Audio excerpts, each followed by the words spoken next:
Mesdames et messieurs, chers compatriotes, j'ai l'honneur de présider le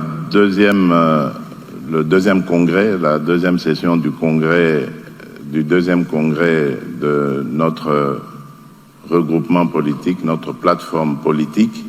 On a annoncé un discours, mais je n'avais pas préparé de discours particulier. Je suis venu simplement me rendre compte de visu de ce qui avait été convenu dans les séances de travail que nous avons eues ensemble à plusieurs reprises et qui consistait à redynamiser notre plateforme politique. Car comme vous le savez, notre pays fait face à plusieurs défis et cela exige de nous, représentants de ce peuple valeureux, de nous mettre ensemble dans une large majorité, la plus large possible en tout cas, de nous réunir et de nous mettre ensemble pour faire face à ces défis. Le secrétaire permanent vous a parlé du dialogue. Effectivement, je suis un homme de dialogue et depuis toujours. Je suis issu d'ailleurs d'une culture politique basée sur un combat politique qui prônait le dialogue. Et donc, je me suis toujours servi de cet instrument qu'est le dialogue pour rassembler, réunir et orienter les décisions de toutes nos résolutions. Et cela ne va pas changer. Voilà pourquoi toujours, comme l'a dit le secrétaire permanent, je ne me laisserai pas distraire par des initiatives prises ci et là.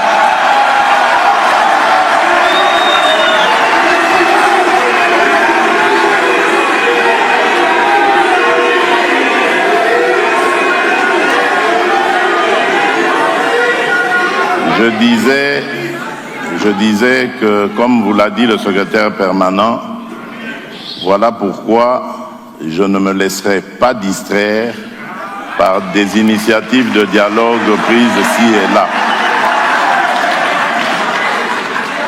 Le dialogue, il est permanent et il doit l'être en République démocratique du Congo.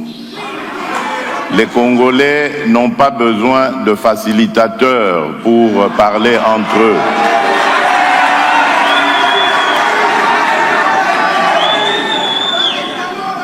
Les Congolais n'ont pas besoin de prendre des armes pour s'opposer les uns aux autres pour terminer par le dialogue. Les Congolais ont démontré qu'ils sont démocrates, qu'ils sont engagés pour la démocratie et l'état de droit dans leur pays. Et si tous les Congolais se mettaient dans cette dynamique, nous n'aurions plus de guerre, nous n'aurions plus des compatriotes qui vont se soumettre à la volonté de certains voisins pour faire du mal à leurs propres frères et sœurs. C'est ce Congo-là, ou ces Congolais-là, que nous devons combattre jusqu'à notre dernière énergie. Parce que ce sont ces Congolais-là qui retardent le développement de notre pays. Ce sont ces Congolais-là qui favorisent les pillages de nos ressources naturelles, des ressources qui auraient pu contribuer davantage aux efforts que nous faisons pour redorer le blason de notre économie. Voilà pourquoi je dis dialogue, oui, mais dialogue avec les Congolais qui veulent reconstruire leur pays, le sortir de la crise et non les Congolais qui sont inféodés au diktat des pays voisins.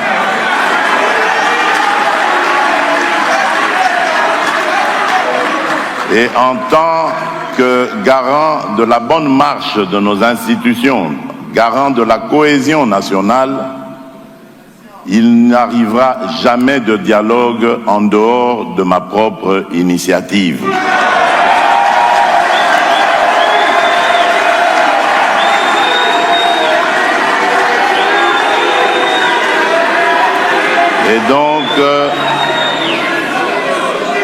Et donc, toutes ces bonnes volontés qui s'évertuent à vouloir nous aider à parler entre Congolais, c'est bien, merci pour ça, mais je crois qu'elles ont d'autres chats à fouetter.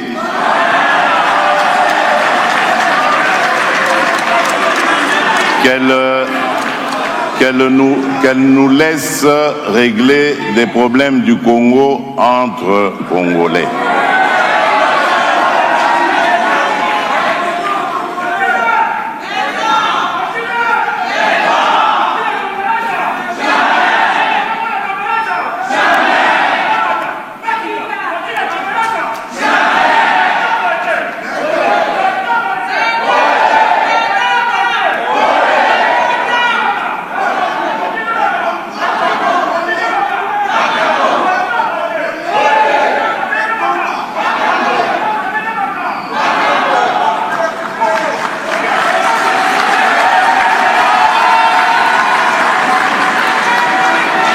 Alors, cela dit,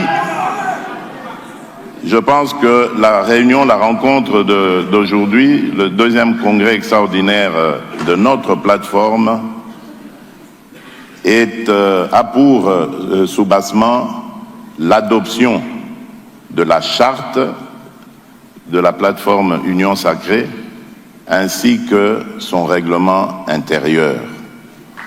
Et je voudrais ici vérifier d'abord si, comme nous nous étions dit, le processus a suivi son cours et a été respecté. Et je voudrais vérifier donc si cette charte et ce règlement intérieur, comme on me l'a dit, a fait l'objet d'une adoption à l'unanimité. Est-ce que vous êtes tous pour cette charte? Oui. Veuillez le manifester. Qui sont pour?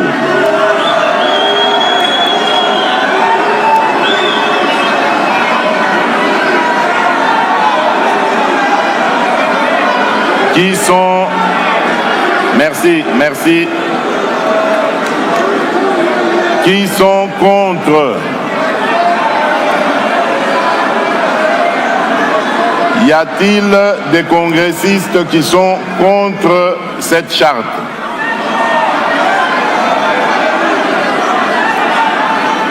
Qui s'abstiennent? Les abstentions?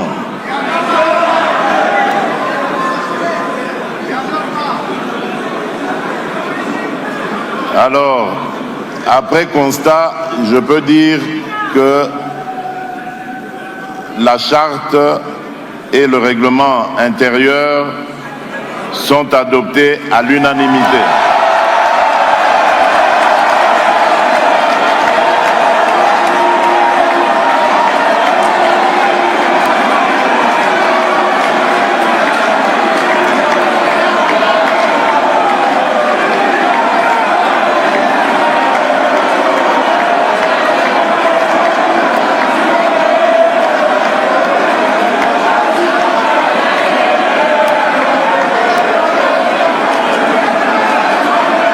Monsieur le secrétaire permanent, je vais vous inviter à nous faire l'économie de